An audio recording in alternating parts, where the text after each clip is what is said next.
एक साधक ने 3 प्रश्न पूछे थे। इनमें से 2 पर हमने पहले बात की है। एक था कि अनित्य विद्या ज्ञान को कैसे हम अपने रोज-रोज के जीवन में गहराई से समझ सकते हैं और उतार सकते हैं। और दूसरा प्रश्न था खंडिक समाधि से उपकार समाधि या उपचार समाधि की ओर कैसे प्रोग्रेस करें। इन 2 पर हमने बात कर ली है। आज तीसरा प्रश्न है इनका। अनुलोम प्रतिलोम के बारे में सरल शब्दों में मार्गदर्शन करें। अनुलोम प्रतिलोम, इन शब्दों को समझना जरूरी है। हम जानते हैं अनुलोम प्रतिलोम क्या होता है। प्रतीत्य समुत्पाद हम सब ने समझने की कोशिश की है और प्रतीत्य समुत्पाद के अनुसार अनुलोम यानी क्रम के अनुसार प्रतीत्य समुत्पाद हमें कहता है कि सबसे पहले अविद्या, अविद्या यानी अज्ञान, अविद्या यानी नहीं जानना। उस नहीं जानने की वजह से संस्कार पैदा हो जाता है। अविद्या से संस्कार, संस्कार से विज्ञान, विज्ञान से नाम रूप, नाम रूप से भव, भव से उपादान, तृष्णा, वेदना, जरा, मरण, पुनर्जन्म। यह सब कुछ अनुलोम यानी क्रम के अनुसार कैसे यह उत्पत्ति चल रही है, कैसे यह प्रक्रिया निरंतर चल रही है, कैसे यह भवबंधन लगातार चलता जाता है, मिटता नहीं, मिटता नहीं, रूप बदलता है, लेकिन जड़ें वही रहती हैं। उन्हीं जड़ों में बार बार कोमल कोमल कलियां निकल कर आती हैं। फिर एक बरगदनुमा पेड़ बन जाता है। फिर वो जड़ें जमीन में फैलती हैं और वो बरगदनुमा पेड़ बढ़ता ही जाता है और एक विशालकाय जंगल का रूप ले लेता है। तो बुद्ध हमें समझाते हैं प्रतीत्य समुत्पाद। इस प्रतीत्य समुत्पाद में हमें क्रम बताते हैं कि अविद्या है जिससे संस्कार पैदा होता है। संस्कार से कॉन्शियसनेस, विज्ञान पैदा हो जाता है और विज्ञान से, उस कॉन्शियसनेस से शरीर का निर्माण हो जाता है, रूप बन जाता है। नाम रूप, रूप यानी शरीर, नाम यानी उसके अंदर मन, जहां भावना पैदा होती है, संवेदना पैदा होती है, जहां संज्ञा पैदा होती है। और नाम रूप से भव, उपादान, तृष्णा, वेदना, यह सब पैदा हो जाता है। जरा, मरण, मरण होता है, फिर वही उत्पत्ति, पुनरुत्पत्ति हो जाती है। यह क्रम है अनुलोम। इस क्रम को हम कहते हैं अनुलोम। और दूसरा प्रतिलोम। प्रतिलोम उल्टी प्रक्रिया है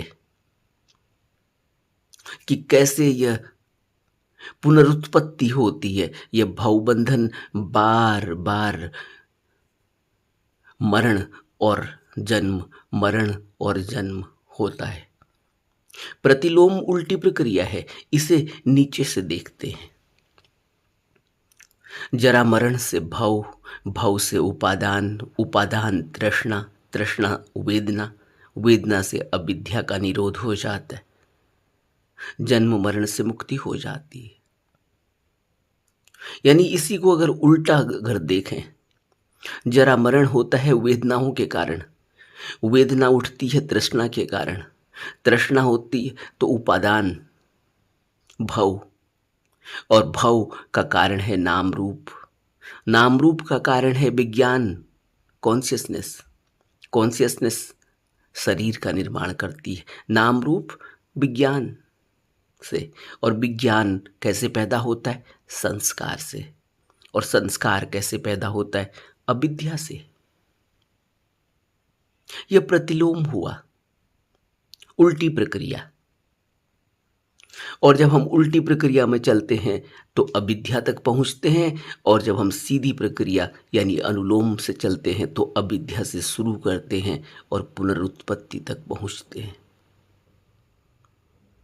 अब विपश्यना कहाँ से शुरू होती है, विपश्यना का क्या रोल है इस पूरे अनुलोम और प्रतिलोम में? यह बहुत महत्वपूर्ण है कि अनुलोम और प्रतिलोम को, इस पूरी प्रक्रिया को उल्टी प्रक्रिया से दोबारा उस जड़ तक पहुंचना जहां से शुरुआत हो रही है। शुरुआत कहां से होती है? अविद्या से। यह अविद्या क्या है? कैसे विपश्यना से हम इस जड़ तक पहुंचे जहां शुरुआत होती है, जहां जड़ बनती है? जब हम उस जड़ को देखते हैं तो क्या दिखता है? विपश्यना की शुरुआत करते हैं, उदय दिखाई देता है। उदय, कैसे कोई चीज उदय हो रही है, बन रही है, वो दिखाई देती है। संवेदनाएं दिखती है ना, महसूस होती हैं, उदय होता है। पेट में दर्द हो रहा है, उदय हुआ। फिर पेट में दर्द ठीक हो गया, व्यय हो गया। उदय, व्यय। फिर निरोध हो गया, सब खत्म हो गया। इस उदय, व्यय और निरोध को देखने की प्रक्रिया, महसूस करने की प्रक्रिया, इसको समझने की प्रक्रिया विपश्यना ध्यान है। जैसे ही वेदना उठी, शुरुआत कहां से होती है विपश्यना की? वेदना उठती है। जैसे ही वेदना उठी, क्या होता है? जब कोई वेदना उठती है तो क्या होता है? जरा देखो, अपने अंदर महसूस करने की कोशिश करो। जैसे ही कोई क्रेविंग उठती है, क्या होता है? उदाहरण से समझते हैं। जैसे ही पिज्जा खाने की क्रेविंग उठती है, पिज्जा खाना है, क्या होता है? क्रेविंग उठी अंदर, वेदना, उस क्रेविंग से तृष्णा पैदा हुई। तृष्णा यानी पकड़ मजबूत हो रही है, और जैसे ही पकड़ मजबूत हुई, अंदर बहुत ज्यादा वाइब्रेशन पैदा हो जाती है। जब पकड़ होती है, क्या होता है? अंदर बार बार वही तस्वीर बनने लगती है। पिज्जा, पिज्जा, वहाँ खाया था वो स्वाद था, यहाँ खाया था वो स्वाद था, उस दिन बहुत अच्छा था, उस दिन इतने लोगों ने साथ में खाया था, उस दिन घर में मंगाया था, उस दिन वहीं बाजार में, मॉल में जाकर खाया था। कितनी बातें अंदर उठती हैं। यह सब कैसे उठने लगी? अभी तक तो कुछ भी नहीं था। क्या हुआ? अचानक एक वेदना उठी, उस वेदना से तृष्णा बनी, क्योंकि वो वेदना रजिस्टर हो गई अंदर। पिज्जा, वेदना उठी थी, अगर उसको देख लिया जाता, उसको भरी आंख देख लिया जाता, अगर उसको अच्छे से देख लिया जाता कि पिज्जा है क्या, इसमें पिज्जा, पिज्जा से क्या होगा, इससे पहले भी पिज्जा खाया था, क्या हुआ, कितनी खुशी मिली, कितना दुख मिला, कितने पैसे खर्च हुए। यह है चिंतन मनन। उस वेदना के बाद चिंतन उठना चाहिए। अगर चिंतन नहीं उठा तो तृष्णा अपनी जकड़ बना लेती है, पकड़ बना लेती है। चिंतन अगर न उठा, जैसे बच्चे करते हैं ना, उसने खिलौना देखा रास्ते में चलते हुए, माँ का हाथ पकड़ के जा रहा है बाजार में, उसने खिलौना देख लिया लटका हुआ, अब वो चाहिए। लटके हुए देखते ही उसके अंदर जो वेदना उठी, उससे जो क्रेविंग बनी, जो पकड़ बनी, अब उसको चाहिए। अब वो सोच समझ कुछ नहीं है बीच में। क्यों नहीं है? अब माँ कहते रहे कि बेटा कल ही तो तुम्हारे लिए खरीदा था, पापा लेके आए थे, कितने खिलौने रखे हुए हैं, इसी तरह के खिलौने घर में रखे हुए हैं बेटा, ये गन भी रखी हुई है, ये डॉल भी रखा हुआ है, ये टैडी भी रखा हुआ है, ये गाड़ी भी रखी हुई है, सब रखा हुआ है तुम्हारे घर में। उस वो देखेगा ही नहीं, वो सोचेगा ही नहीं, उसके अंदर विचार ही पैदा नहीं होगा, रखा है नहीं रखा है तुम जानो, मुझे वही चाहिए जो लटका हुआ है। अब क्या करेंगे? कोई सोच पैदा ही नहीं हो रही। देखा, उस वेदना के उठते ही पकड़ बन गई, और पकड़ बनते ही उपादान यानी दुख बढ़ने लगा। अब माँ ने जैसे ही कहा कि नहीं बेटा घर में सब रखा हुआ है, दुख बढ़ने लगा। अब वो रोने लगा कि अब शायद न मिले, मना कर रही है।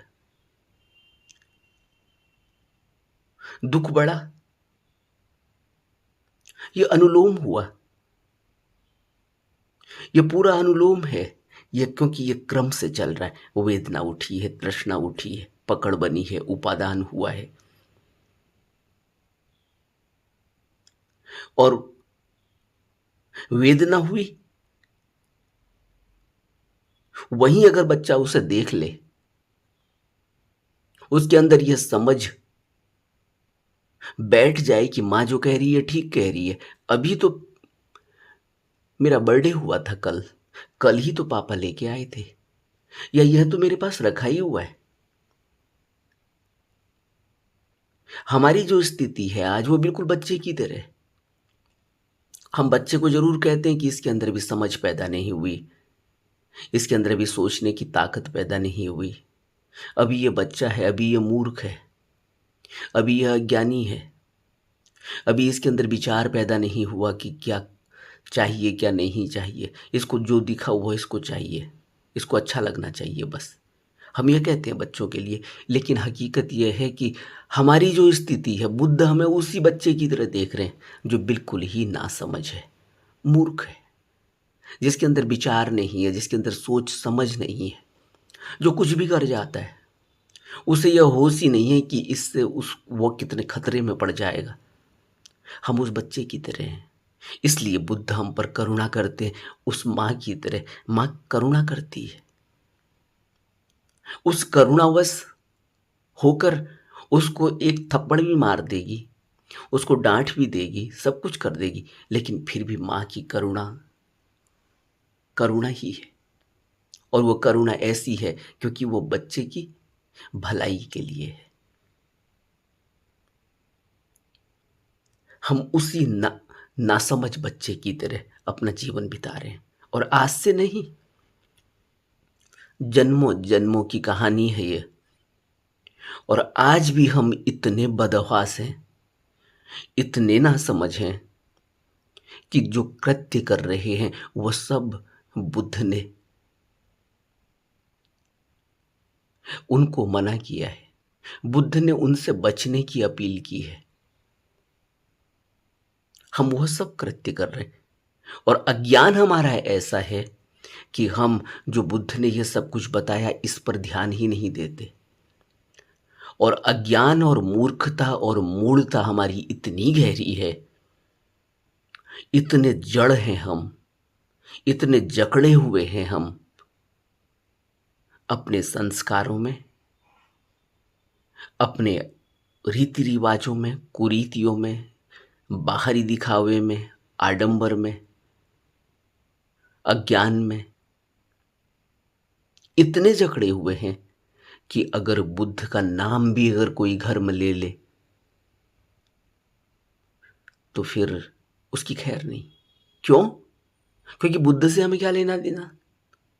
हम तो हिंदू घर में पैदा हुए, पता हमें हिंदू का भी नहीं है, लेकिन बचपन में क्योंकि हम वहां पैदा हो गए इसलिए हम हिंदू हो गए। हमें कहा गया तुम हिंदू हो। बचपन में हम मुसलमान के घर में पैदा हो गए इसलिए हम मुस्लिम हो गए। अब कोई बुद्ध का नाम ले ले, कोई बुद्ध की बात हमें बताए, हम उस हमारे कान में वो बात जाती ही नहीं, हम वो बाहर ही वापस आ जाती है। क्यों? क्योंकि हमें क्या करना, बुद्ध तो अलग बात है, हमसे क्या मतलब बुद्ध से या महावीर से या किसी क्राइस्ट से या कृष्ण से, इससे हमें क्या लेना देना, क्योंकि हम तो मुस्लिम हैं। इसलिए अब सोच और विचार की तो बात ही नहीं है। उसी बच्चे की तरह जिसने वो खिलौना देख लिया है लटका हुआ, अब सोचने समझने का कोई मतलब ही नहीं है। घर में रखा है, नहीं रखा है, माँ समझा रही है, कुछ कह रही है, बहुत ज़्यादा पैसे का है बेटा, क्यों बर्बाद कर रहे हो पैसे, कोई मतलब नहीं उसको। तुम दो, नहीं तो वो वहीं जमीन में ही लेट जाएगा। और यही हम कर रहे हैं। ये दुर्गति है हमारी, और ये जन्म हमारे ऐसे ही चले जाते हैं। हम कुछ स्वीकार करने को तैयार ही नहीं है। इसीलिए बुद्ध ने धम्मपद में बहुत शुरुआत में ही कह दिया, सबसे पहले तो तुम्हें अपने आडंबर, अपने कुरीतियां, अपने रीति रिवाज, अपना दिखावा, ये सब अलग कर देना होगा। तुम्हें कुछ भी पता नहीं, तुम बिना सोचे समझे, बिना जाने, बिना बूझे यह मान बैठे हो। यह मानना, ये जितना भी मानना है, जो सिर्फ मानना है, इसको सब छोड़ना पड़ेगा तुम्हें। मैं आत्मा हूं, ये छोड़ना पड़ेगा। मैं मन हूं, ये छोड़ना पड़ेगा। मैं यह हूं, मैं वह हूं, मैं बहुत ईमानदार हूं, मैं बहुत बेईमान हूं, मेरा बाप बहुत बड़ा आदमी है, राजा है, मैं इस फलाने समाज से आता हूं, फलानी जाति से आता हूं, फलाने कुल से आता हूं, फलाने धर्म से आता हूं, मजहब से आता हूं। बुद्ध कहते हैं तुम इसको एक किनारे रख दो, नहीं तो तुम्हें कुछ समझ नहीं आएगा। इसलिए तो बुद्ध कहते हैं ना, तुम मेरी बात अगर सुनना चाहते हो, सुन रहे हो, तो इसको ऐसे ही मत मानो, इससे तुम्हारा कुछ भी नहीं होगा। यह तुम्हारा अनुभव होना चाहिए। तुम सुन लो, लेकिन इसमें चिंतन करो, मनन करो, क्या कहा जा रहा है इस पर विचार करो, इसको अपने जीवन में उतारो, अभ्यास करो। और तब तुम्हें अगर लगे कि जो बात कही गई है वो सच है, तब उसको मानो। उससे पहले तुम जो कुछ भी करोगे वो सिर्फ बाहरी होगा, और उस बाहरी होने से तुम्हारा कोई भला नहीं होगा। ये शुरुआती वचन है बुद्ध के, और यही हम उस छोटे से बच्चे की तरह अपने जन्मों जन्म ऐसे ही बिताते चले जाते हैं। और उन जन्मों में जो संस्कारों की मैल और जो धूल हमारे अंदर लग रही है, वो इतनी बड़ी हो जाती है, इतनी भारी हो जाती है कि हमें पता ही नहीं चलता कि हम प्रकाश हैं। बुद्ध कहते हैं अत्तो दीपो भव, पता ही नहीं चलता कौन सा दीपक। अभी भी यही मान रहे हैं कि बुद्ध ने कहा था कि अपना दीपक स्वयं खोजो। हमें क्या करना है किसी से, कोई बात बता रहा है उसकी सुन ले रहे हैं, लेकिन दीपक तो हम अपना स्वयं खोजेंगे। कैसे खोजोगे भाई? अंदर इतना अंधेरा है, इतना अज्ञान है, अज्ञानों के पहाड़, उस अंधेरे के पहाड़ वहां बन गए हैं। इतनी धूल मिट्टी और न जाने क्या क्या वहाँ जम गया है। अब तुम अपना दीपक खोज रहे हो उसके नीचे। और हालत ये है उस बच्चे की तरह जिसको यही पता नहीं कि क्या धर्म होता है क्या नहीं होता, फिर भी वो कहता है कि मेरा तो फलाना मजहब है, मुझे क्या करना बुद्ध से, क्या करना महावीर से, क्या करना क्राइस्ट से, क्या करना कृष्ण से। जो बुद्ध को मान रहा है वो कह रहा है कृष्ण की बात कर दी तुमने, तुमने मेरा दिल तोड़ दिया। कोई मुझे कमेंट करता था कृष्ण कह दिया तुमने यहाँ, क्राइस्ट को कहने कहा मैंने तो उनका दिल शायद न टूटा, लेकिन कृष्ण से उनको दिल टूट गया। वह सुनने को ही तैयार नहीं, उनके कान में वो कृष्ण इतना चुभ रहा है। अब ये बात क्यों बैठी है उनके अंदर? अगर क्राइस्ट को मानने वाले भी कभी उनके साथ कोई बदतमीजी कर दे तब वो क्राइस्ट से भी इतने ही दुखी हो जाएंगे। आज लेकिन वो कृष्ण से इतने दुखी हैं, क्योंकि हो सकता है कि कोई कृष्ण के मानने वालों ने कभी कोई अपशब्द उनसे बोल दिया हो, या उनको अच्छा नहीं लगा। अच्छा ही नहीं लगता, बात ही खत्म हो गई। जैसे बच्चा कहता है ना, ये काला आदमी है मुझे पसंद नहीं, छोड़ो, काले से बात नहीं करता मैं। छोटा सा बच्चा गोरे से बात करता है वो, ये इसने लाल रंग के कपड़े पहने हुए मुझे पसंद नहीं, इसलिए ये मेरे को पसंद नहीं, इससे मैं बात नहीं करूंगा। बच्चा कहता है अपनी माँ से। माँ कहती है हेलो तो बोल दे इस बच्चे से। बोला नहीं बोलूंगा क्योंकि इसका मुंह साफ नहीं है। ऐसे ही हम कर रहे हैं। तुम मेरी बात को अगर समझ सको तो बहुत उत्थान हो सकता है, जीवन बदल सकता है। जीवन इतनी सी बातों में अटका हुआ है और हम इतनी बातों में ही इतनी बुरी तरह से फंसे हुए हैं। ऐसे ही जैसे आपने देखा कोई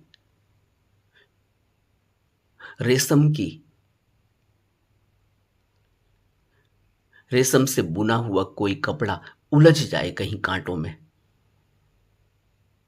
तो क्या करोगे? अब कैसे निकालोगे?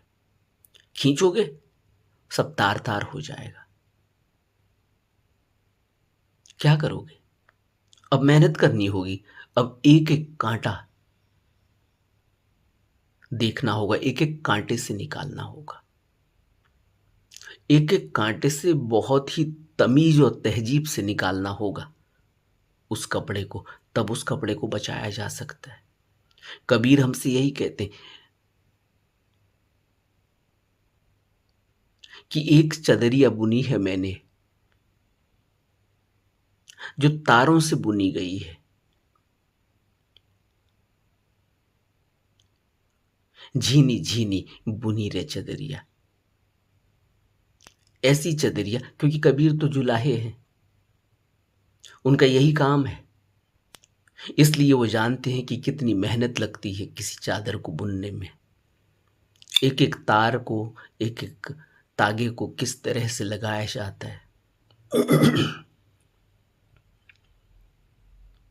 कैसे उसको इस तरह से जोड़ा जाता है, सिला जाता है, बुना जाता है, तब वो चादर तैयार होती है। लेकिन हम समझ ही नहीं रहे। हम पैदा होते ही ऐसी जगह पैदा हो गए, हो तो गए ना समझ। उस समय तो ना समझ ही थे। हमें कह दिया कि ये तुम्हारा मजहब है और ये तुमने इस रीति रिवाज से ये काम करने हैं। ठीक है, बचपन था, देख लिया, सीख लिया, समझ लिया, सब कर लिया। अब जब उम्र बड़ी है तब कोई प्रश्न तो उठाओ। घंटी बज रही है तो क्यों बज रही है, क्यों बजाई जा रही है? अगर मोमबत्ती जलाने को कह रहे हैं, कैंडल जलाने को कह रहे हैं, तो क्यों जलाई जा रही है कैंडल? इसका क्या उद्देश्य है पता तो चले। पूजा की जा रही है, क्यों की जा रही है पूजा, पता तो चले। नहीं, अभी भी वही मंदिर में बैठते हैं, डिमांड पहले है। छोटा सा बच्चा भी वही डिमांड लेके चल रहा है कि भगवान पास करा देना मुझे, मेरा एग्जाम है कल को। वो ये सोच रहा है कि भगवान पास कराते हैं। क्यों? क्योंकि वो संस्कार उसके अंदर वैसे ही डाले गए कि जाओ मंदिर में जाओ, कुछ भी शुभ काम होता है उससे पहले मंदिर में जाओ, बात अच्छी है, मंदिर में जाना चाहिए कोई भी शुभ काम से पहले। उससे मन साफ होता है। प्रार्थना करनी चाहिए, उससे मन रुकता है, उससे थोड़ी सी चिंतन मनन पैदा होगा, उससे गहराई आएगी, उससे समझ पैदा होगी, उससे यह बात पैदा होगी कि कोई हमसे बड़ा है जो निराकार है। साकार में हमें पता नहीं चलता, निराकार में ही है सही। बुद्ध ने कहा ना, तीन काया में मैं रहता हूं, त्रिकाय। उसमें एक धम्मकाय या सत्यकाय बुद्ध ने कही, ब्रह्मकाय कही। वो क्या है सत्यकाय धम्मकाय?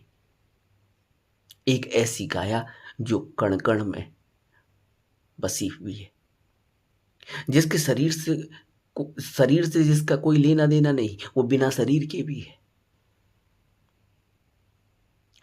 एक बुद्ध ने निर्माण काई बताई, जिसको स्थूल काई भी कहते हैं, जो दिखाई देती है। तो आज जब हम मंदिर में जाते हैं तो हमें वहां कोई काय तो दिखाई नहीं देती, कोई शरीर दिखाई नहीं देता साक्षात, जो हमसे बोलेगा, चलेगा, हमसे बात करेगा, हमारी समस्या को सुनेगा। लेकिन धम्मकाय में हम ये मानते हैं कि वो सत्य वहाँ प्रतिष्ठित है, उस मंदिर में प्रतिष्ठित है। इसलिए उस जो भी वहाँ मूर्ति रखी गई है उसकी प्राण प्रतिष्ठा की गई है, उसमें प्राण डाले गए हैं। ऐसी मान्यता है कि जब हम उसकी उसमें प्राण डालते हैं, उसके लिए हम जो भी पूरी व्यवस्था करते हैं, यह माना जाता है कि उसमें प्राण डाले गए हैं। अब वो सब समझ रही है, सब सुन रही है, तब हम उस मंदिर में जाकर खड़े होते हैं, प्रार्थना करते हैं, याचना करते हैं। लेकिन वहां जाकर हम क्या करते हैं? अपनी डिमांड शुरू कर देते हैं। मुझे यह चाहिए, मुझे बच्चा नहीं हो रहा है, मेरी शादी नहीं हो रही है, कोई कहेगा मेरा घर नहीं बन रहा है। उसे कोई लेना देना नहीं कि मेरे को मुक्ति चाहिए, मेरे को निर्वाण चाहिए, मेरा ध्यान में मन नहीं लग रहा है, मेरे को ध्यान में मन लगाओ, मुझे अपने साथ यहीं बैठाओ। ऐसा कभी उसके दिमाग में नहीं। उसके दिमाग में है कि घर नहीं बन रहा, तुम क्या कर रहे हो, मैं इतने दिनों से आ रहा हूँ, मैंने 40 दिन पूरे लगातार चिल्ला किया है। कोई कहेगा मैं 3 महीने से कर रहा हूँ, कोई कहेगा मैं 6 महीने से कर रहा हूँ, कोई कहेगा मैं उपोषित कर रहा हूँ, व्रत कर रहा हूँ, उपवास कर रहा हूँ, सील का पालन कर रहा हूँ। जैसे कि हम कोई उस मंदिर में जाकर एहसान कर रहे हैं। हम कभी समझ ही नहीं पाए। इसलिए न तो बुद्ध में कोई फर्क है, न महावीर में कोई फर्क है, न क्राइस्ट में कोई फर्क है, न पुराने एक लीक चली आ रही है बुद्धों की। बुद्ध कहते हैं कि मेरे से पहले भी इतने बुद्ध हुए, 27-24 कितने बुद्धों का जिक्र बुद्ध ने किया।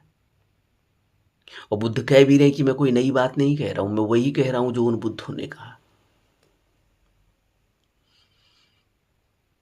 लेकिन मनुष्य की मूढ़ता इतनी है, इसी मूढ़ता को अविद्या कह रहे हैं कि यहीं से शुरुआत है। और यह शुरुआत सही है कि हम पैदा हो गए नासमझी में ही, सभी कहीं ना कहीं पैदा होंगे ही होंगे। और शुरू में नासमझी होगी ही होगी, क्योंकि विचार पैदा ही नहीं होता। बच्चा है, उसे जैसे बताया गया वो उसी को दोहराते चला जाता है, एक संस्कार पड़ जाता है। लेकिन जब समझ पैदा हो जाए, जब तुम बड़े हो जाओ, जब तुम्हारे अंदर थोड़ा ज्ञान दर्शन, बाहरी ज्ञान ही पैदा हो जाए, तभी तो बुद्ध ने कहा तुम्हें क्या चाहिए, क्या चाहिए किसी को। जब शुरुआत करे वो, तो बुद्ध ने कहा सत्पुरुष की संगति और धम्म का श्रवण। अब सत्पुरुष की संगति, सत्पुरुष कहाँ से मिलेगा? अब फिर बात वहीं आ जाती है, हमें क्या करना है सत्पुरुष से, गुरु से? हम गुरु थोड़ी मानते हैं, गुरु तो कोई सिख लोग मानते हैं। ये मान्यता है, एक साधारण मान्यता। किसी के मुंह से कभी उसको समझने और जानने की कोशिश करो तो वो उसके अंदर में कहीं दबी हुई बात है कि गुरु, गुरु शब्द तो ये तो हम कहीं सिखों के मुंह से सुनते हैं, वो एक अलग मजहब है, वो कहते हैं वाहे गुरु, वो गुरु को मानते हैं।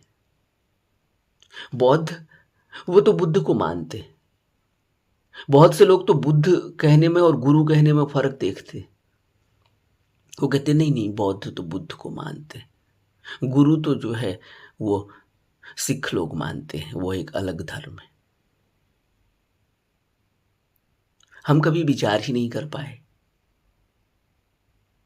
कि ये सब एक ही बात कह रहे हैं।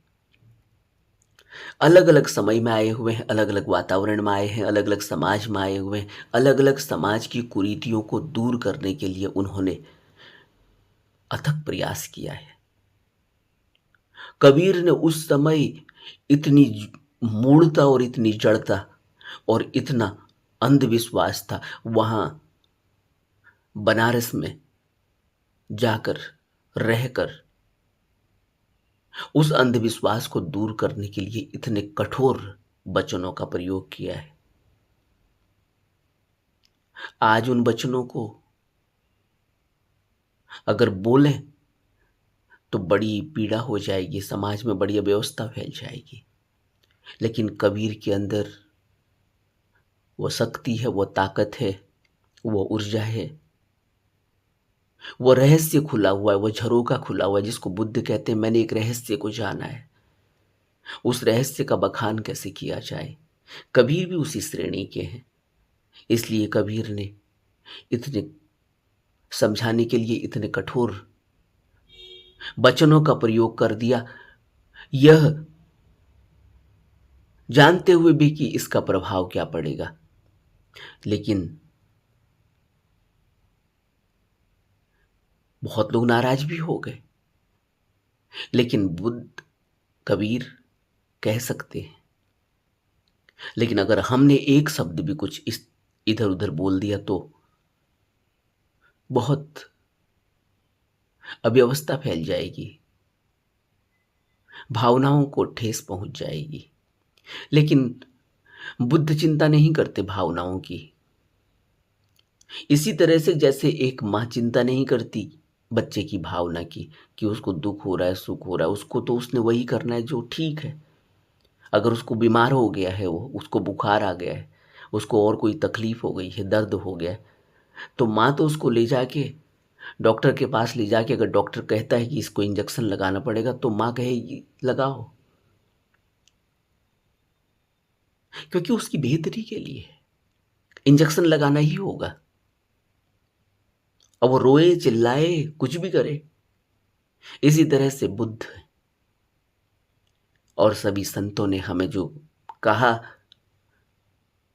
वो हमारी भलाई के लिए कहा। अगर वो कुछ कठोर शब्द भी लगते हैं तो वो हमारी भलाई के लिए है।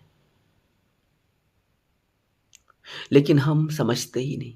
अनुलोम प्रतिलोम, यह पूरी व्यवस्था किस तरह से चल रही है, प्रतीत्य समुत्पाद के जरिए बुद्ध ने हमें समझाने की कोशिश की। कैसे बाहर निकला जा सकता है इससे, वह भी बताने की कोशिश की।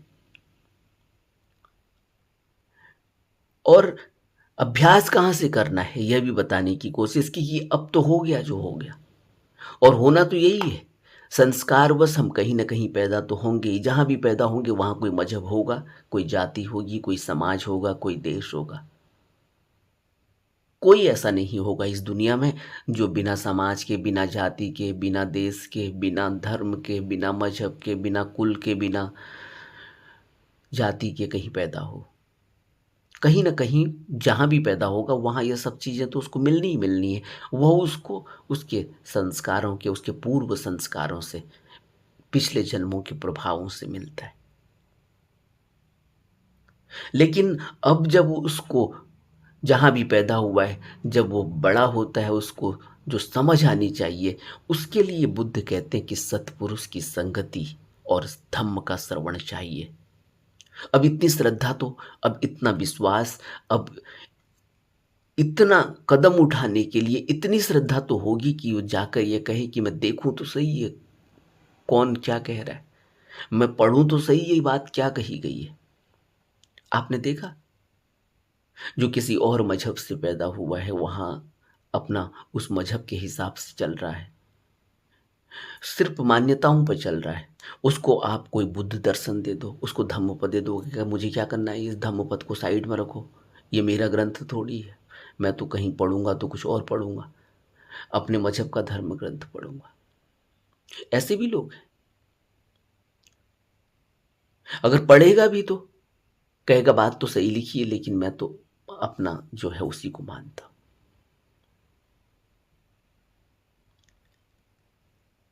लेकिन बुद्ध कह रहे हैं कि बुद्धं शरणं गच्छामि, तुम्हें किसी बुद्ध की शरण लेनी होगी, किसी गुरु की संगत करनी होगी। वहां आकर हम अटक जाते हैं। हम कहते कहाँ गुरु, अब कहाँ क्या, अब थोड़ी ऐसा होता है, वो तो उस समय कोई गुरु आया था, कोई बुद्ध आया था। हम सोच रहे हैं हम जाके किसी को कहेंगे कि भाई गुरु हो बताओ। इसलिए बार बार कहा जाता है कि एक अंधा व्यक्ति आंख वाले को नहीं पकड़ सकता, आंख वाला अंधे को पकड़ेगा तभी अंधा आगे बढ़ सकता है।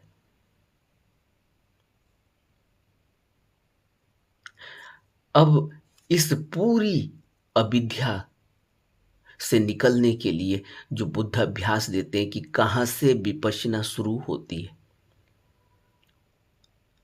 देखो कि उदय हो रहा है, कोई संस्कार का उदय हो रहा है। अब तो इस भव चक्र में तो हम उलझ गए। इस अविद्या, संस्कार, विज्ञान, नाम रूप, भव, उपादान, तृष्णा, वेदना, जरा, मरण, पुनरुत्ति, इसमें तो हम उलझ गए। अब तो हमें क्या करना है, कैसे यहां से निकलें, कहां से, कौन से दरवाजे को खटखटाएं। तो बुद्ध कहते हैं कि विपश्यना के जरिए तुम अब यह देखो कि उदय कहां पर हो रहा है, संस्कार कहां उदय हुआ है, उस उदय को पकड़ो और देखते रहो कि उदय हो रहा है, व्यय हो रहा है, यानी उसकी उत्पत्ति हो रही है, फिर वो चला जाता है, फिर वहां कुछ नहीं बचता। इसको देखो बस। इसलिए बुद्ध कह रहे हैं कि वेदना उठी, जिसको मैंने अभी पिज्जा से समझाया, कोई वेदना उठी, उस वेदना जहां पर उठ रही है उसको वहीं देखो। वेदना उठी वहीं अगर देख ली गई, देखा कैसे जाएगा, समझ से देखा जाएगा। इस समझ को कहते हैं बुद्ध विवेक, प्रज्ञा। अब इतनी प्रज्ञा तो चाहिए कि समझ। अब यह समझ कहां से आएगी, बुद्ध इसके लिए भी कह रहे हैं कि यह समझ की शुरुआत होगी धम्म श्रवण से। क्योंकि जब आप धम्म श्रवण करते हैं, जब आप उन शब्दों को जो बुद्ध ने कहे हैं उनको सुनते हैं, तो एक चिंतन पैदा होता है।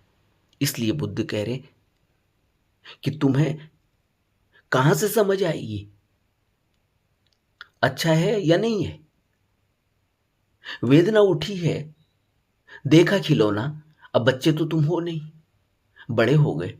बड़े आदमी को, बच्चे बड़े को किसी को देखा कि वो खिलौने पर जाकर अपनी नजर गड़ाए हुए है कि कब ये खिलौना मुझे मिले, जेब में देख रहा है पैसे हैं नहीं है। उसे पता है कि ये व्यर्थ हो गया, खिलौने से मुझे क्या करना है। देखा किसी की जिसकी शादी हो गई, शादी होने वाली है, बच्ची जवान हो गई, उसको किसी गुड़िया के साथ खेलते हुए, गुड़िया गुड्डों की शादी कराते हुए देखा, वो बचपन की बात है। इसी तरह से जब समझ पैदा होती है, अब समझ कैसे पैदा हुई, जब वो बच्चा बड़ा हुआ उसको समझ पैदा हुई, ये तो व्यर्थ की बात है, अब गुड़िया और गुड्डों का खेल थोड़ी खेलना है, अब तो जिंदगी असल दिखाई दे रही है, अब तो गुड़िया गुड्डों की शादी थोड़ी करनी है, अब तो मेरी शादी मुझे करनी है। उस शादी में क्या होगा, उसकी रियलिटी, उसकी असलियत, वो सब दिखाई देगी। अब कोई जवान अपनी शादी के बजाय गुड़िया गुड्डों की शादी कराए, गुड़िया खरीदे, गुड्डा खरीदे, तो हम हंसेंगे उसके ऊपर। और बुद्ध हमारे ऊपर ऐसे ही हंस रहे हैं क्योंकि हम यही कर रहे हैं अभी भी। इसलिए अब क्या करना है, वो समझ आएगी श्रवण से, धम्म श्रवण से। अब धम्म श्रवण कैसे होगा, उसके लिए कोई, अब बुद्ध यही तो कह रहे हैं कि कोई गुरु चाहिए। बुद्धं शरणं गच्छामि, यहीं से शुरुआत हुई है। कोई ऐसा मिले, कोई ऐसा गुरु मिले जो जानता हो, जिसने विद्या पाली हो, जिसने जान लिया हो उस रहस्य को। वो तो अलौकिक रहस्य है, ऐसा साधारण रहस्य नहीं कि उसने धम्मपद को रट लिया है। बुद्धि इसको नकार देते हैं। धम्मपद में बुद्ध कहते हैं कि अगर तुम बाहरी धर्म ग्रंथों को रट भी लो अगर, तो इससे कुछ नहीं मिलेगा, ये तुम्हारा अनुभव होना चाहिए। इसलिए बुद्ध कह रहे हैं कि कोई ऐसा सत्पुरुष चाहिए। सत्पुरुष का अर्थ होता है जो सत्य में समा गया, जिसने जान लिया उस अलौकिक रहस्य को। और रहस्य क्या है? आलोक, प्रकाश, वो ऊर्जा, वो अपने अंदर, जिसको बुद्ध कह रहे अत्तो दीपो भव। वो दीपक, वो प्रकाश, वो ऊर्जा, वो ज्ञान, जिससे सब अंधकार मिट गया, अविद्या खत्म हो। अविद्या यानी अंधकार, अज्ञान। जब वो मिल गया, जब उसकी शुरुआत हो गई, श्रवण शुरू हुआ, जब आपने थोड़ा सा चिंतन करना शुरू किया, बुद्ध कह क्या रहे हैं, बात तो सही है। यह श्रवण होता है, चिंतन शुरू होता है, अरे यार फिर मैं क्यों उलझा हुआ हूं इसमें। बुद्ध कह रहे हैं कि वेदना से ही सब कुछ हो रहा है। तो फिर वेदना उठी है, क्रेविंग हुई है अभी कि मुझे केला खाना है, तो जरा सोचूं और समझूं तो सही। केला अगर नहीं खाया जाएगा तो क्या होगा, खा लिया जाएगा तो क्या होगा, कहाँ आसानी से उपलब्ध होगा, नहीं होगा, अभी नहीं है तो क्या किया जा सकता है। इसके लिए पूरी अब जान थोड़ी झोंक देनी है। बच्चे की तरह ही गिर गए जमीन में, नहीं चाहिए अभी, माँ कह रही है पैसे नहीं है अभी, मैं पैसे लेके नहीं आई, वो कहेगा नहीं मुझे चाहिए, कहीं से भी ला के दो। तो बुद्ध कहते हैं जो वेदना उठी है, इसके बाद सोच समझ लगाओ, जरा जरा रुको, जरा देखो, ध्यान से देखो, इसको उठते हुए देखो, इसको इसको हल्का पड़ते हुए देखो, इसको और ज्यादा तेज होते हुए देखो। और फिर तुम एक दिन देखोगे, इसका एक समय देखोगे इसका निरोध हो रहा है। अब ये व्यय हो रही है, अब इसका निरोध हो रहा है। यह विपश्यना है, यहीं से शुरुआत होगी। बुद्ध कहते हैं वेदना उठी है, तुमने उसे देखा, तुमने जैसे ही देखा तो तृष्णा नहीं उठी। क्रोध उठा, तुमने देखा कि व्यर्थ की बात है।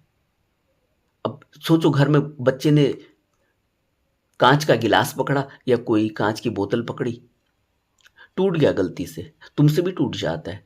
किचन में गए तुमने उसको हिला के साफ करने लगे, बोतल को या गिलास को, छटक गया हाथ से, टूट गया। अब बच्चा तोड़ दे, तुम कहोगे तूने तोड़ दिया। अरे जान के थोड़ी तोड़ा उसने, हाथ में पकड़ रहा था, गिर गया, टूट गया, बात खत्म हो गई। अब नहीं, एक आदमी गुस्सा कर रहा है, क्रोध में लाल हो गया, उसको इतने थप्पड़ मार दिए कि वो बच्चा तो बेहोश हो गया। अब उसे अस्पताल ले जाना पड़ रहा है। अब इस मूर्खता को, इस क्रोध को वो देख ही नहीं पाया। नहीं देखने की वजह से ये गति हो गई। अगर उस क्रोध को देख लिया होता तो क्या आप सोचते हो कि उस बच्चे को इतने थप्पड़ पड़ते, वो बेहोश हो जाता, उसको अस्पताल ले जाना पड़ता, भर्ती करना पड़ता, तुम्हारे हजारों रुपए खर्च हो गए, तुम चिंता में आ गए, तुम्हें फिर छुट्टी लेनी पड़ी ऑफिस से। फिर घर में जो है पत्नी के साथ कलह कलेश अलग हुई, 10 लोगों को और पता चला, आस पड़ोस को पता चला, तुम्हारे रिश्तेदारों को पता चला, लोग देखने के लिए आ गए क्या हुआ क्या नहीं हुआ। यह मूर्खता नहीं है तो क्या है? बुद्ध कह रहे हैं कि तुम इस तरह से अंधों की तरह अपना जीवन जी रहे हो। तुम उस क्रोध को अगर उसी समय देख लेते, तुम्हारे अंदर भी इतनी समझ होती, वो कांच का बर्तन था, अनित्य था, टूटेगा ही, आज नहीं तो कल टूटेगा। और उसने तोड़ के भी नहीं तोड़ा। ऐसा नहीं है कि उसने फेंक दिया, मार दिया गुस्से में और फेंक दिया, टूट गया, तब तुम उस पर उलझ गए, ऐसा भी नहीं है। वो धो रहा था, टूट गया, या पत्नी ही धो रही थी, टूट गया। अब उसको पति मारपीट कर दे उसके साथ कि मैं इतना महंगा लेके आया था। बुद्ध कह रहे हैं तुम देखो, अपने अंधेपन को देखो, यानी जब वेदना उठ रही है उसको वहीं देखो। अब देखिए तो सिर्फ समझ से जाएगा, खड़े होगे तब दिखेगा कि यार ये तो अनित्य है, आज नहीं तो कल टूटेगा ही, तोड़ा भी नहीं गया है जानकर, फिर इसमें इतना क्रोध क्यों? कोई बात नहीं, अब इसका ऑल्टरनेट खोजना पड़ेगा। अब जो हो गया हो गया, अब उसके लिए और कोई ऐसी स्थिति तो खड़ी न की जाए। यह होता है सोच समझ, यह होता है विवेक का पैदा होना, यह होता है प्रज्ञा का खुला हुआ होना। यह थोड़ी सी बात है बस, ऐसा नहीं कि पूरी प्रज्ञा खुल जाएगी। पूरी प्रज्ञा खुल जाएगी तो बुद्ध ने कहा कि प्रज्ञा खुल गई मतलब निर्वाण हो गया, प्रज्ञा ही निर्वाण है, बुद्ध कहते हैं।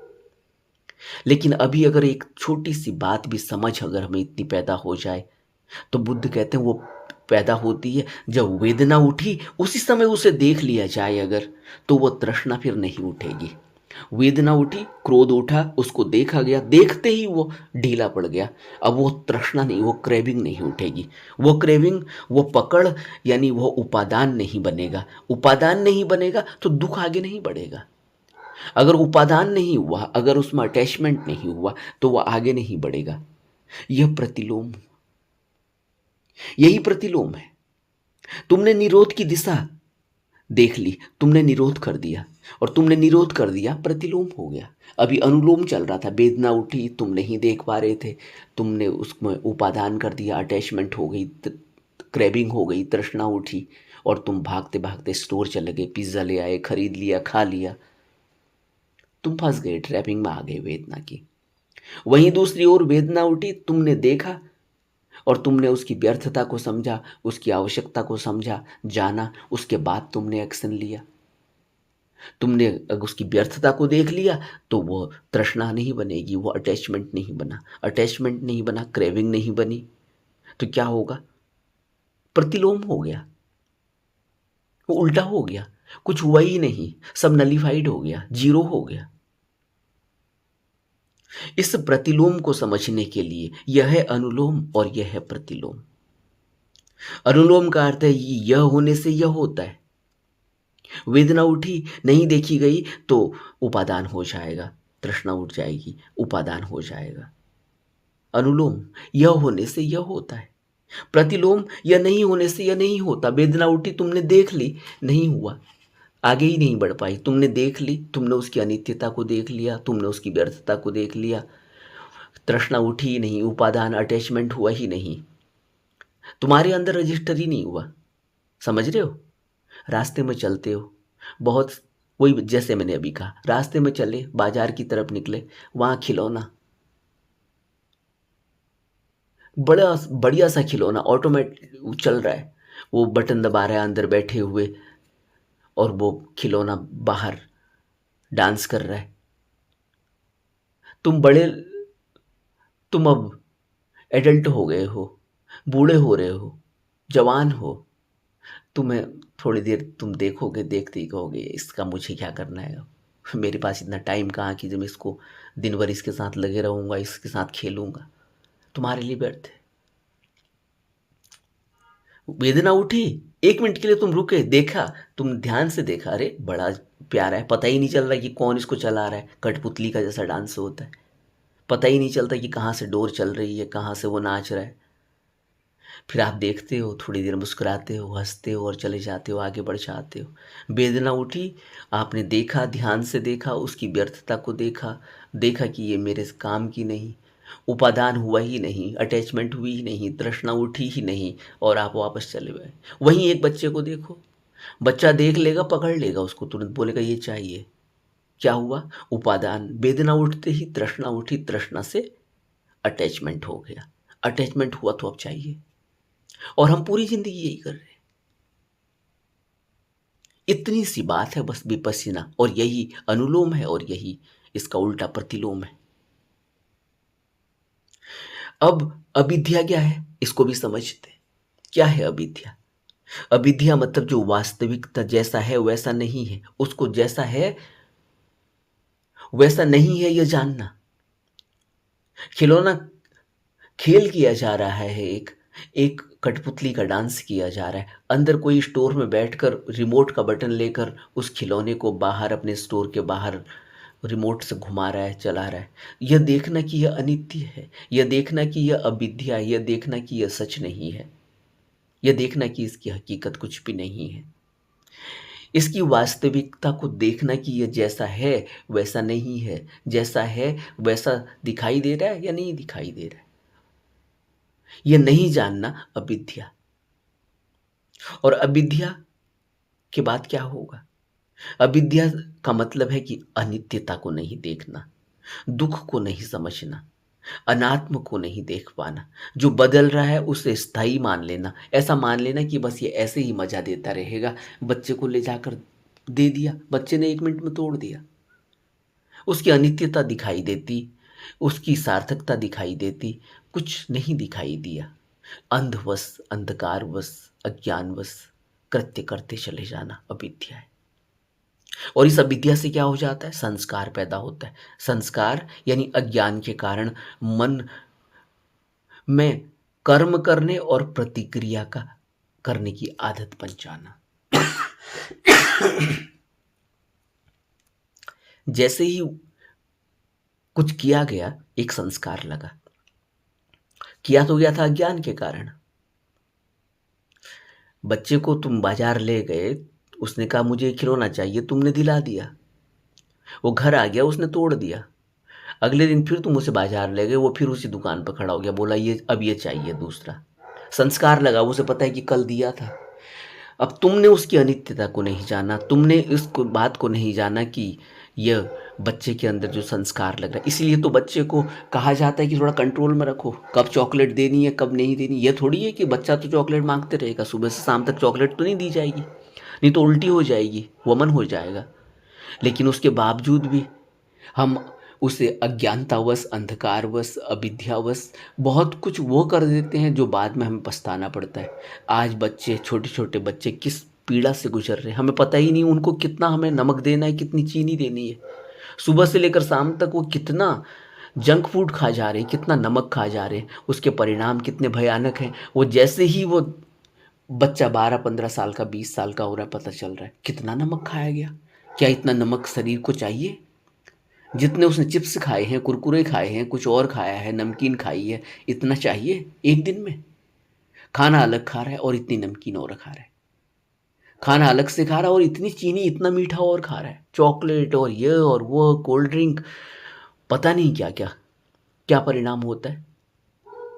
जैसे ही बच्चा बड़ा होता है, 15-20 साल, 25 साल का होता है, पता चलता है कि सब कुछ ही अस्त व्यस्त हो गया शरीर में। और आज हम क्या स्थिति देख रहे हैं? ये संस्कार, अज्ञान के कारण मन में कर्म करने और प्रतिक्रिया करने की आदत, रिएक्शन, संकल्पनाएं, मानसिक प्रवृत्तियां, कर्म, संस्कार सब यहां से पैदा हो जाते हैं। अविद्या से ये सब हुआ, संस्कार लग गया। अब संस्कार से कॉन्शियसनेस पैदा हो गई, एक विज्ञान पैदा हो गया। कैसे? जैसे एक विचार उठता है ना, खाली विचार उठा, हम कहते हैं खाली विचार ही तो है।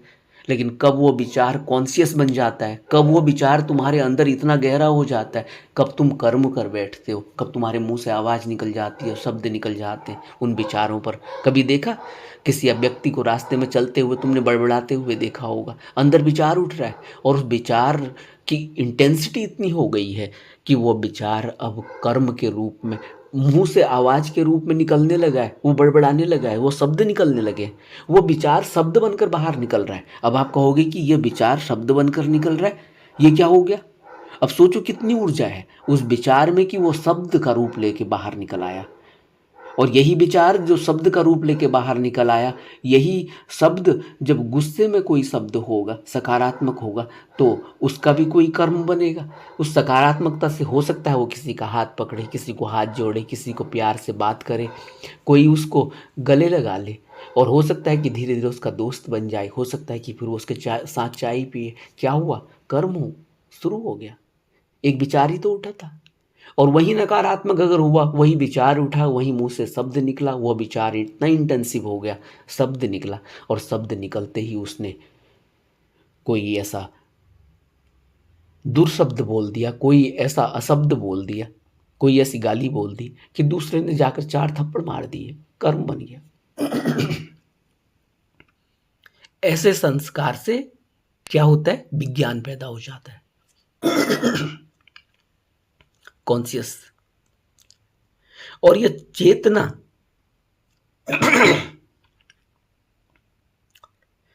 जब यह चेतना पैदा हो जाती है, यह अनुभव, और यह अनुभव बार बार फिर आगे बढ़ता जाता है। देख रहे हैं आप कैसे कॉन्शियसनेस पैदा हो गई। अब यह अनुभव जो हुआ था, आपने पॉजिटिव शब्द मुंह से निकले, उन विचारों से कर्म बन गया। अब यह अनुभव आगे चलते जाएंगे,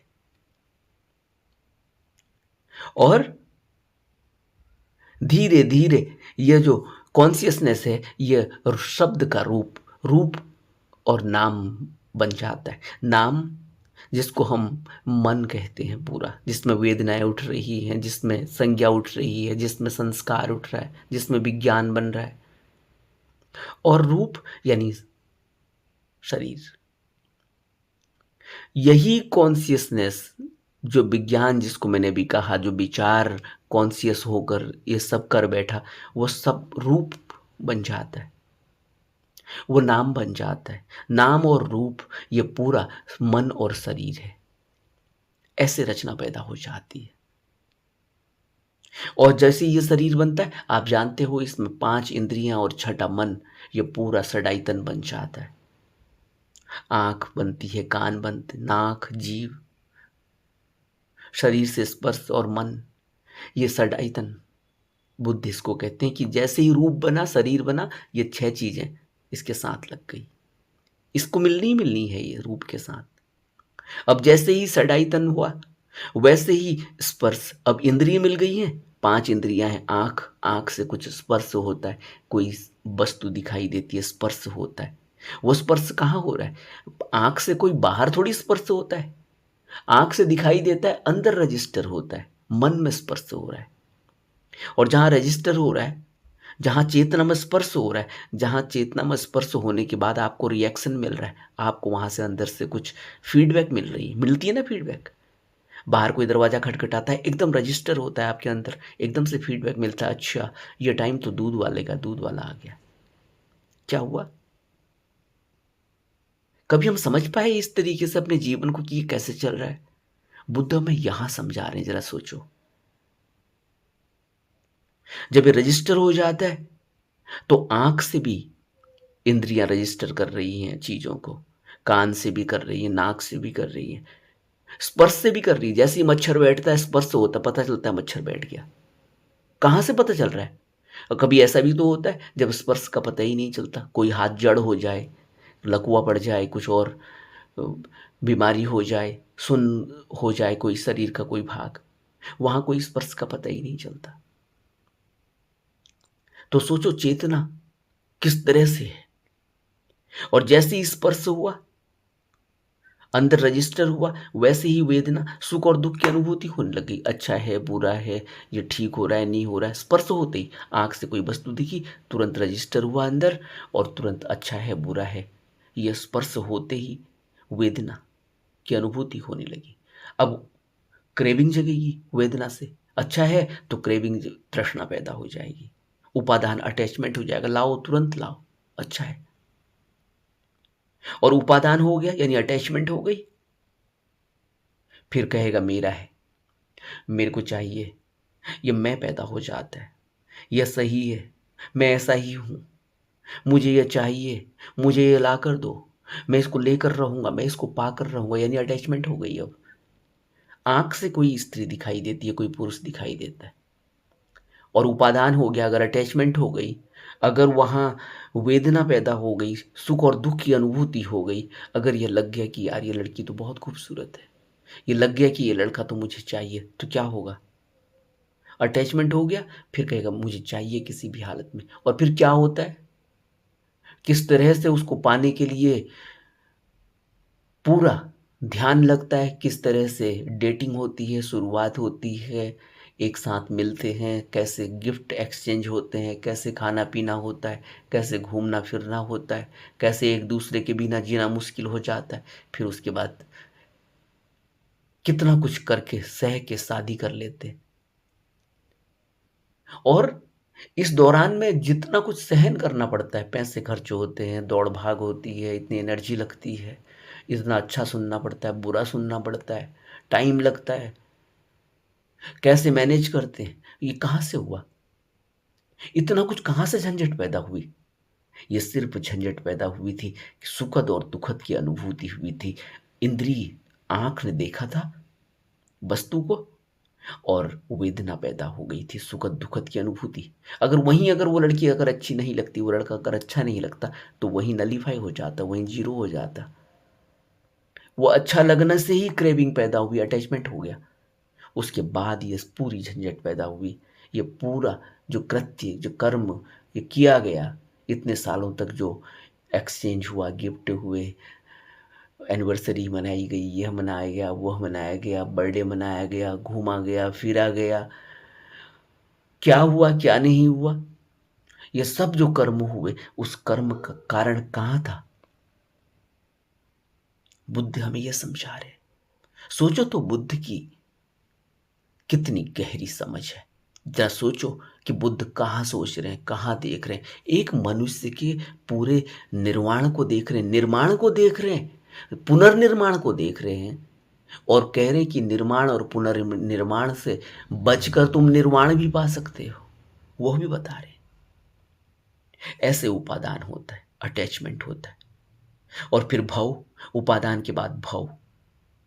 भव के मतलब इस कारण अस्तित्व बनने की प्रक्रिया शुरू होती है। जैसे मैंने बताया ना, आंखों से देख लिया, वेदना उठी, अटैचमेंट हुआ, अटैचमेंट होते ही भव पैदा हुआ। भव यानी प्रक्रिया शुरू हो गई अब कि इसको अस्तित्व में लाना है, इससे शादी करनी है, इसको गर्लफ्रेंड बनाना है, इसको बॉयफ्रेंड बनाना है, इसके साथ फोटो खींचनी है, इसके साथ मूवी देखनी है, इसको गिफ्ट देना है, न जाने क्या क्या, इसके साथ घूमना है, फिरना है, शादी करनी है, इसके माँ बाप का सहारा बनना है, न जाने कितनी बातें उठती। इसको कहते हैं भाव। और भाव से फिर पैदा होता है जाति। जाति मतलब उस भाव के आधार पर जन्म होता है। अब जन्म हो ही जाएगा, जब दो लोग मिलेंगे तो जन्म होगा। कितना जन्म, कितने प्रकार का? जब दो लोग मिलेंगे, गिफ्ट भी एक्सचेंज करेंगे, जन्म हुआ, गिफ्ट पैदा हुआ, खरीदा गया ना गिफ्ट कहीं से, गिफ्ट पैदा हुआ। जब दो लोग मिले तो एक दूसरे का बर्थडे मनाया गया, जन्म हुआ, बर्थडे। इसी तरह दो लोग मिले, यौनचर्य शुरू हुआ, हो सकता है बच्चा भी हो जाए, जन्म हुआ। इसको कहते हैं जाति। और ये सिर्फ शारीरिक जन्म ही नहीं है। जैसे मैंने कहा कि जो बर्थडे मनाने की का ख्याल आया, जब दो लोग मिले, पूछा एक दूसरे से कब पैदा हुए थे, ख्याल आया, एक पहले कभी बर्थडे न मनाया हो, भला एक बात पैदा हुई कि बर्थडे, अच्छा आज उसका बर्थडे है, आज ये डेट है, आज के दिन वो पैदा हुआ। अचानक ही बर्थडे अस्तित्व में आ गया। उसके लिए फिर कहीं स्टोर में जाएंगे, कोई केक मिलेगा, ये मिलेगा, उसके लिए कपड़े खरीदे जाएंगे, उसको गिफ्ट दिया जाएगा, कुछ सीक्रेट होगा। ये सब कहाँ से पैदा हुआ? अटैचमेंट से। वो जो इंद्रिय से रजिस्टर हुई थी कोई वेदना, इसको कहते हैं। यह जन्म सिर्फ इतना ही नहीं कि कोई अस्तित्व में उत्पत्ति हो रही है, वो जो बर्थडे शब्द मुंह से निकल आया है वो भी उत्पत्ति ही है, उसको जाति कहते हैं। अब जो उत्पन्न हुआ वो मरेगा, जरा होगा, मरण होगा, शोक होगा, दुख होगा, दौर्मनस्य होगा। अभी अटैचमेंट हुआ है, बर्थडे मनाया गया, कल झगड़ा हो जाएगा, परसों उस बर्थडे की याद ही नहीं आएगी, कोर्ट में एक दूसरे को देखेंगे, एक दूसरे को गाली देंगे, या जब एक साथ रहने लगेंगे तो बर्थडे की कोई ज़रूरत ही नहीं रह जाएगी। फिर घर में कभी केक आ भी गया, कभी नहीं भी आया, कभी चलो छोड़ो क्या बर्थडे, अब तो घर में साथ ही रह रहे हैं, क्या हुआ? और कभी ऐसा भी होगा उसमें से एक रहेगा ही नहीं, अब बर्थडे किसका मनाओगे? तो कभी वही बुद्ध कह रहे हैं कि अंत में तो यही होना है, शोक दुख दौर्मनस्य जरा मरण। और यही पूरा ध्यान विपश्यना के जरिए हम देखते हैं, इसको ही हम समझाने की कोशिश कर रहे हैं। यही पूरा अनुलोम और प्रतिलोम है। अगर इस अनुलोम और प्रतिलोम को हम समझ लेते हैं तो हम बुद्ध की पूरी फिलॉसफी को समझ लेते हैं। और फिर हम ये समझते हैं कि आर्य सत्य दुख है, क्योंकि दुख में ही ये अंत हो गया। शोक दुख दौर्मनस्य यही अंत हो जाता है। और ये जो संस्कार जो बार बार लगा है ये जाता नहीं, ये फिर अविद्या के कारण फिर पैदा हो जाता है। ये चक्र, भवचक्र, भवबंधन, बुद्ध ने कहा ये लगातार चलता रहता है। इसलिए बुद्ध आनंद से कहते हैं कि आनंद, ऐसा मत कहो कि ये बहुत आसान है, समझ लिया गया है, ये बहुत मुश्किल है। और नहीं समझने के कारण ही यहाँ अनंत समय से लोग इसी भवबंधन में उलझे हुए हैं। तो तो यह मत कहो कि यह बहुत आसान है, समझ आ जाने वाला है।